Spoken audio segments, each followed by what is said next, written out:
Hello guys, welcome back to my channel. Shrutika शिजल्या channel तुमचं खूप खूप स्वागत आहे. आजच्या न्यू लाईफ चेंजिंग व्हिडिओचा टॉपिक आहे आयुष्यात काहीतरी करा.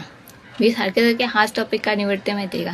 आयुष्यात जर आज तुम्ही स्वतःसाठी काही नाही केला ना, तुमची पुढे लाईफ काहीच नाही, फ्युचर काहीच नाही. मला माहिती आहे की लाईफमध्ये आपल्या अशा सिच्युएशन येतात ना की तिथे आपण एवढं डाऊन होतो ना की आपल्याला काही सुचत नाही, पण आपल्याकडे ना ऑप्शनच नाही येत. आपल्याला ते सर्कमस्टान्सेसपासून, त्या प्रॉब्लेमपासून आपल्याला स्वतःलाच बाहेर काढायचं. जर आपल्याला आपली फ्युचर लाईफ चांगली बनवायची असेल ना, तर त्या गोष्टीपासून आपणच स्वतः आपण बाहेर काढायचं आहे आपल्याला. कारण आपण काय करतो माहिती आहे का? जेव्हा पण आपल्या लाईफमध्ये ऑब्स्टिकल्स येतात, प्रॉब्लेम्स येतात, सर्व गोष्टी येतात ना, बाहेर काढणं आपल्यासाठी आहे ना मोर दॅन डिफिकल्ट जातं.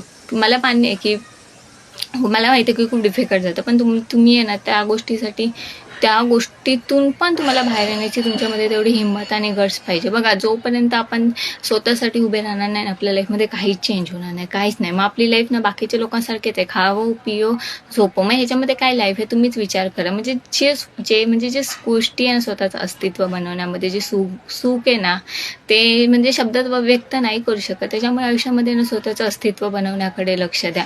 बोलतात ना, अपडाऊन्स ना प्रत्येकाच्या लाईफमध्ये येतात, पण आपल्याला डाऊन नाही जायचं. म्हणजे काही प्रॉब्लेम आला, काही सिच्युएशन आली, किती पण मोठी प्रॉब्लेम असू दे, कितीही मोठी प्रॉब्लेम असू दे, कितीही मोठी सिच्युएशन असू दे ना, फक्त आपल्याला लाईफमध्ये डाऊन नाही जायचं, लक्ष ठेवा. कारण काय होतं माहिती आहे की जेव्हा पण आपण डाऊन जातो ना, तेव्हा आपण अजून डाऊन जातो. त्याच्यामुळे जेव्हा पण लाईफमध्ये काही पण प्रॉब्लेम्स येतील, सर्कमस्टान्सेस येतील, तर आयुष्यात ना त्यातून स्वतःला पुढे काढा, स्वतःला मोटिवेटेड करा. मग आपल्याला बोलतात ना की आपलं मन नाही करत त्यातून बाहेर पडावं. म्हणजे आपण एवढं अजून डेव्हलप नाही झालं. म्हणजे आपण कधी केलंच नाही आहे स्वतःला की लाईफमध्ये प्रॉब्लेम आला तर आपल्याला त्यातून बाहेर पडायचं. आपण तर अजून खालती जातो. पण नाही, या गोष्टीची सवय लावा. लाईफमध्ये प्रॉब्लेम्स आलेला, कोणतेही लाईफचे प्रॉब्लेम असू दे, मला लाईफवर वरती जायचं आहे, एवढं लक्षात ठेवा. आणि लाईफमध्ये खरंच काहीतरी करा. जोपर्यंत आपण स्वतःसाठी उभा राहत नाही ना, आपल्या लाईफमध्ये काहीच चेंजेस होणार नाही, काहीच नाही. मी तुम्हाला लिहून देते, जर आज मी इथून उठून इथे बसली नाही, तर मी तिथे बसून मी सोडून जाईल. असं असतं लाईफमध्ये ना. बोलतात ना, उद्या जी गोष्ट करायची ना ती आजच करा.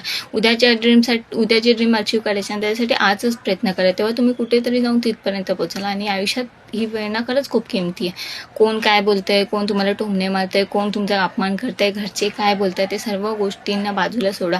पार्टनर काय बोलतोय, पार्टनर गेलाय सोडू त्याला, त्याच्या हलवा राहू द्या आणि तुम्ही तुमची लाईफ चांगली बनवा. तुमची लाईफ जर तुम्ही चांगली बनवली नाही ना, उद्या लाईफचे येणारे प्रॉब्लेम तुम्हाला फेस करायचे. तुम्ही कसे प्रॉब्लेम फेस करणार? त्याच्यामुळे लाईफमध्ये करिअरकडे लक्ष द्या. पार्टनर आहे, प्रेम आहे, सर्व गोष्टी आहे लाईफमध्ये. मना नाही करत, पण सगळ्यात पहिलं स्वतःच्या थोडंसं करिअरला ठेवा.